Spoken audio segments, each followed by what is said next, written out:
There is a petition sitting on the internet right now. It has more than 35,000 signatures. It was started by a group of Australians who are in plain terms fed up. And when Prince Harry and Meghan Markle heard about it, their team came out swinging, calling the entire movement and everything those 35,000 people were asking for a moot point. That word, moot, that one word is doing a tremendous amount of work right now. And the more you unpack what is actually happening between the Duke and Duchess of Sussex and the country of Australia in the spring of 2026, the more that word starts to feel like a grenade thrown into a room full of people who are already angry. So let us start from the very beginning, because this story is not just about a petition. It is not just about tickets to a beach resort and a speaking fee. It is about a fundamental, unresolved question that has been building for 6 years. A question about who Harry and Meghan actually are, what they are entitled to, and who gets to pay for it. Prince Harry and Meghan are scheduled to visit Australia in April 20th, 26. Change.org. That much is confirmed. Their trip includes a series of private engagements in both Sydney and Melbourne. Daily Jang, on the surface, that sounds straightforward. 2 globally recognized figures traveling to a country they have visited before, attending events, speaking to audiences, doing what they do. But here is where it gets complicated. Meghan is scheduled to appear at a ticketed event in Sydney called Her Best Life, running from April 17th to 19th at the Intercontinental Hotel at Coogee Beach, with tickets between AUD 2,699 and 3,199 per person. Change.org. That is roughly $1,700 to $2,200 American dollars just to be in the same room as the Duchess of Sussex. The VIP package for $3,199 includes seating at a table in the front 2 rows for the gala dinner with Meghan and a group photo with her. The new Daily, the event has already sold out. Meanwhile, Prince Harry is confirmed as a keynote speaker at the InterEd Psychosocial Safety Summit in Melbourne, running April 15th and 16th at Centrepiece at Melbourne Park, with tickets starting at AUD 1,678. Change.org. He will speak on the topic of workplace mental health. The prince is confirmed to receive a mid-5-figure fee with travel and accommodation covered by the summit organizers. The Royal Observer, the mid-5-figure estimate for reference, typically means somewhere between $50,000 and $75,000 Australian dollars in the speaking circuit context. That is not a charity appearance. That is a commercial arrangement. And that distinction, commercial versus charitable versus official, is the entire engine driving this controversy. Australians launched a petition on Change.org calling on the government to block any taxpayer-funded security or official support for the couple's visit. Yahoo! The petition was organized by a group called Beyond Australia. It was set up back in November 2025, months before the April visit, and as of March 25th, 2026, it had surpassed 35,000 signatures. Royal Insider. The language in that petition is very deliberate and very pointed. It does not say Harry and Meghan should not come to Australia. It does not say they are bad people. What it says very specifically is this: since stepping down from royal duties in 2020, they no longer represent the crown and now operate private commercial ventures from the United States. And because of that, Australian taxpayers must not be expected to fund security, logistics, or government coordination for their visit.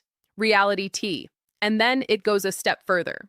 The advocacy group stated that at a time when Australians are facing significant cost of living pressures, including rising grocery bills, fuel prices, mortgage stress driven by interest rate hikes, and increasing energy costs, public resources must be used responsibly and applied fairly without special treatment for high-profile individuals. GB News. This is not a fringe movement. This is not a handful of royal watchers grumbling online. 35,000 signatures in a country of 26 million people is a real signal, and the concerns being raised connect directly to something most Australians are dealing with right now in their actual lives: the cost of living.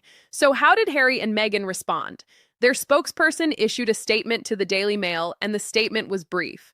The spokesperson said, "The trip is being funded privately, so I'm not sure what this petition hopes to achieve." News Nation. That is the full response. No acknowledgement of the concerns raised, no recognition of the 35,000 people who signed, no expression of understanding for why Australians might feel this way. Just, we're paying privately and we don't understand what the point of your petition is. Now take a step back and think about the optics of that response. 35,000 people in your destination country are saying they feel like their government might be forced to extend privileges to you that you did not earn and did not pay for. And your official response is essentially, this is pointless. We don't know what you want. That is what the word ridiculous in the headline is really about. The backlash is not just about the money, it is about the tone. It is about what that response signals about how this couple views public opinion and public concern. But let us be fair and go deeper here because there are layers to this story that the headline version does not capture. The Sussex team is technically correct that the trip is being funded privately to a point. A spokesperson confirmed the trip would be privately funded. Daily Jang, event organizers for both the Melbourne Summit and the Sydney Retreat, are, according to reports, covering the couple's individual appearance fees, travel, and accommodation. That part is clear. What is not clear and what nobody has actually answered is the broader security picture. Government agencies and private organizers alike have remained silent on who will provide and pay for the Sussex's broader protection during the tour, turning their Australian visit into a logistical and potential financial headache. The Royal Observer. Here is the technical reality of how security works for high-profile international visitors in Australia. For overseas visits, responsibility for protection typically falls to host countries only when those trips are classified as official visits. Because the Australian visit is strictly private, government-funded protection does not automatically apply. British brief. But, and this is the part that matters, with multiple private events run by different organizers, no government involvement confirmed, and a history of disputes over security funding, it appears likely that taxpayers may still end up footing at least part of the security bill alongside those paying to attend the events.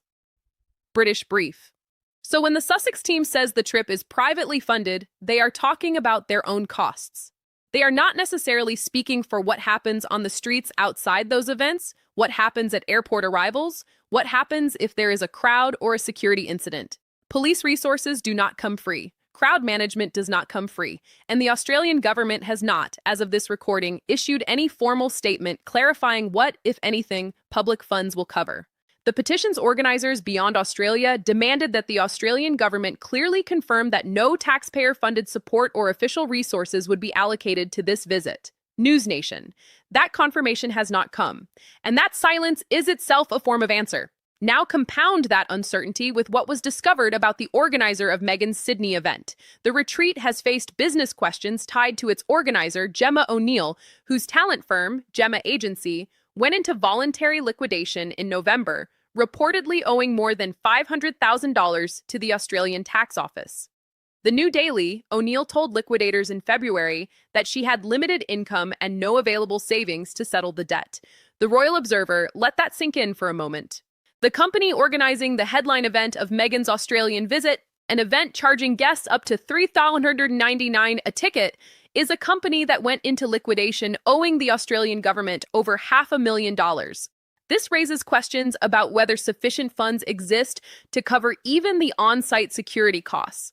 British brief. O'Neill has said on the podcast that she and Meghan have a mutual friend and that the Duchess was effectively doing this as a favor. The New Daily, a favor.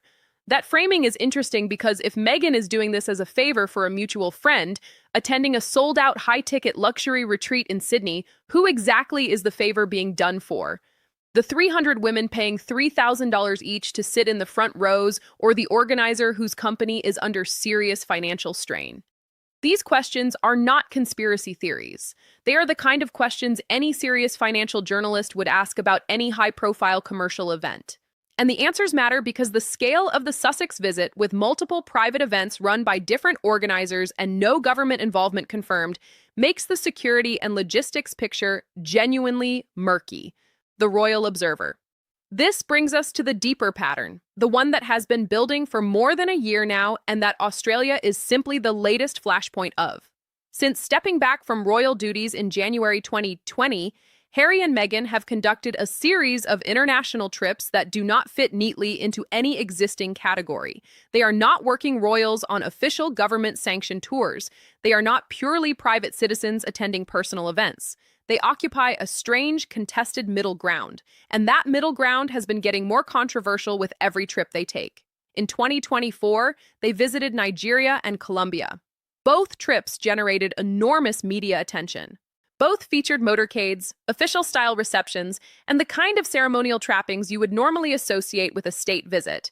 Both generated significant criticism from people inside and outside the royal institution, who argued the couple was leveraging their royal titles for private gain. Then in February 2026, they went to Jordan. And the Jordan trip turned the temperature up significantly. A palace source reported on February 28, 2026, that the palace is livid, adding, "It looks like a full-scale royal tour without the permission slip." Yahoo! The Jordan itinerary was described in remarkable detail by multiple outlets. The couple flew into Amman for 2 days and met with WHO Director General Tedros Adhanom Ghebreyesus. The schedule included motorcades, hospital walkabouts, and a refugee camp visit. Yahoo! They were greeted by the British ambassador to Jordan, who thanked them for coming before meeting with members of the United Nations and UNRWA. NewsNation one royal commentator described the Jordan visit in a single sentence that cut through all the noise. Rob Shooter wrote, "If it walks like a royal tour and talks like a royal tour, darling, it's a royal tour." Yahoo! His conclusion, official? No. Indistinguishable from official? Absolutely. The Daily Beast royal correspondent Tom Sykes wrote that the Jordan trip showed a royal family in which King Charles clearly no longer exercises any control, saying, "Discipline has broken down, and Buckingham Palace appears unable to stop H&M's quasi-royal freelancing." NewsNation, that phrase quasi-royal freelancing has stuck because it captures something real about what is happening. Harry and Meghan stepped back from the institution in 2020. They made a very public declaration that they wanted independence, privacy, and the freedom to build their own lives outside the royal framework. The world respected that. It was a dramatic and unprecedented decision, but it was their right to make it. The problem is that independence, as they have been living it, does not look much like independence. It looks like all of the access and prestige that comes with being royals, the global platform, the deference from governments and diplomats, the ambassadors who come to greet them without the accountability, the institutional oversight, or the palace approval that is supposed to come with that level of access. Some observers suggested the Jordan visit resembled a royal tour, though royal expert Jenny Bond dismissed the criticism, saying, if people want to dub it a quasi-royal tour, then frankly, that's their problem. Bharat Bond added that there is no reason the couple should not meet with officials or visit places if they can do some good, and that is a fair counterpoint. People who defend Harry and Meghan on this point argue that humanitarian advocacy is not the exclusive property of the monarchy. Actors, campaigners, and former political leaders travel globally to raise awareness all the time without triggering constitutional debate. Since 2020, the Sussexes' work has operated through Archewell and independent partnerships, placing them firmly outside the framework of state representation. Feminagra, that is true, but the counter to that counter is also true. Actors and campaigners and former politicians do not carry the title of Duke and Duchess. They do not introduce themselves using the nomenclature of the crown. They do not have British ambassadors greeting them in foreign capitals because of their lineage. Harry and Meghan do, and they use that access while simultaneously insisting they are private individuals. That is the contradiction that nobody has been able to resolve. And now that contradiction is landing in Australia with the full force of 35,000 signatures and a spokesperson who called the whole controversy a moot point. Let us talk about what Australia represents specifically, because this trip is not just another stop on the Sussex global itinerary. Australia has a particular history with this couple, and that history complicates everything. Harry and Meghan last visited Australia in 2018 when they were still working royals. The tour was widely considered a success and generated enormous international attention. It was during that tour that Kensington Palace announced Meghan was pregnant with their first child, Prince Archie. Royal insider crowds turned out in the tens of thousands. The reception was warm and celebratory, but even during that celebrated 2018 tour, seeds of tension were planted. Royal author Valentine Lowe, in his book Courtiers, claimed Meghan failed to understand the point of those walkabouts, News Nation, and was overheard making dismissive comments about the crowds who had gathered to see her. That claim was disputed by Sussex allies, but it planted itself in the public memory. Now, 8 years later, the couple returns. And this time, instead of an official royal tour funded by the government and arranged through the palace, they are coming as private commercial operators. One of them is charging a 5-figure speaking fee. The other is headlining a luxury girls' weekend at a Sydney beach resort for an audience of 300 wealthy women. The couple has also recently praised the Australian government for introducing a social media ban for children under 16, saying in a statement, "We celebrate Australia's leadership for seeing and acting on how these technology companies are negatively impacting young people with little to no recourse or accountability." WHO reports suggest a meeting with Australian officials on online safety is a possibility during the trip. And then there is the Invictus dimension. Reports suggest Harry may also meet with representatives of the Australian Defence Force and explore a potential bid to host the Invictus Games in Australia in 2031. GB News, and in a development that was either well-timed or suspiciously convenient depending on your perspective, Invictus Australia announced plans to submit a formal bid to host the Games in 2031, just days after Harry and Meghan confirmed their April visit. GB News, an Instagram post from Invictus Australia stated, "The journey to bring the Invictus Games back to Australia starts now." GB News, the organization said it expects the official bidding process for 2031 to open in 2027. Now, here's where strategy becomes visible beneath the surface of what looks like a simple celebrity visit. If Harry is in Australia meeting with Defence Force representatives and exploring a 2031 Invictus bid, that is not a private commercial engagement. That is a diplomatic and institutional engagement. That is Harry in his capacity as the founder of the Invictus Games, a role that gives him enormous soft power leverage, particularly in a country where the Games were first held on Australian soil in 2018. The Invictus Games angle changes the moral calculus of the security question entirely.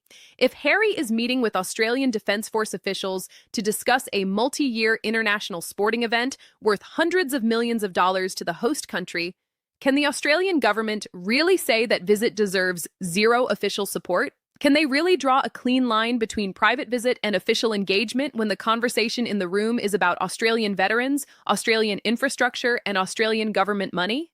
This is precisely why the petition and the Sussex response to it is generating so much heat. The situation is genuinely messy. It does not resolve cleanly into either they deserve nothing or they deserve everything. And when the Sussex team responds by calling 35,000 people's concerns a moot point, they are not engaging with that messiness. They are dismissing it. There is also the matter of a second petition, an additional change.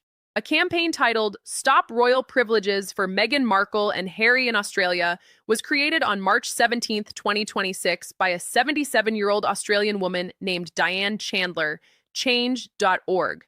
The petition argues that providing high-level security and ceremonial-style transport for the Duke and Duchess sets a concerning precedent for future visits by non-working royal family members who might expect similar honors at the taxpayer's expense. Change.org. 2 separate petitions, 2 separate Australian community groups, thousands of signatures between them, growing daily. The debate also focuses on the couple's current role in relation to the monarchy. Since stepping back from royal duties in 2020, Harry and Meghan no longer officially represent the royal family.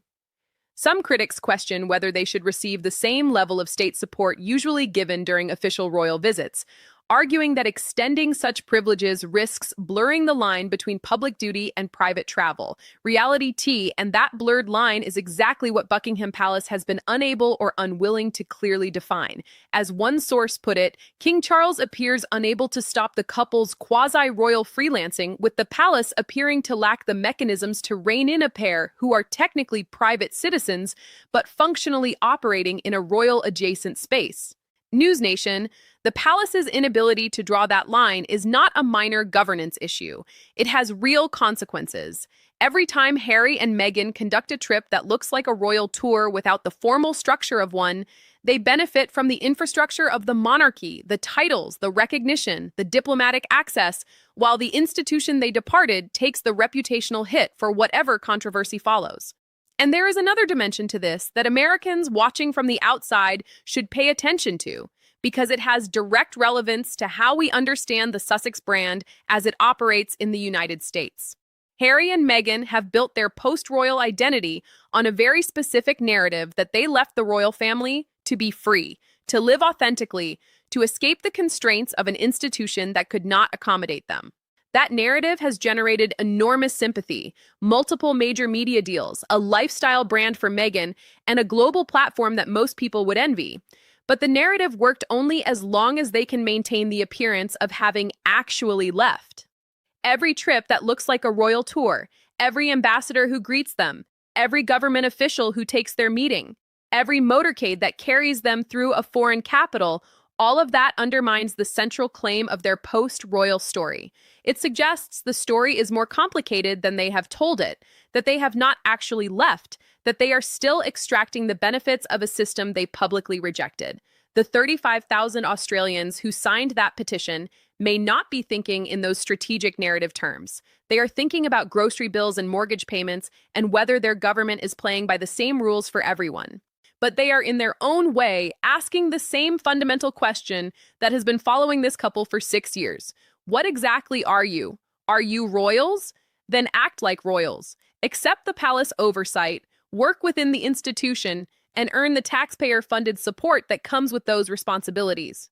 Are you private citizens? Then come to Australia as private citizens. Book your own security, manage your own logistics, and stop expecting the treatment reserved for people who work for the crown.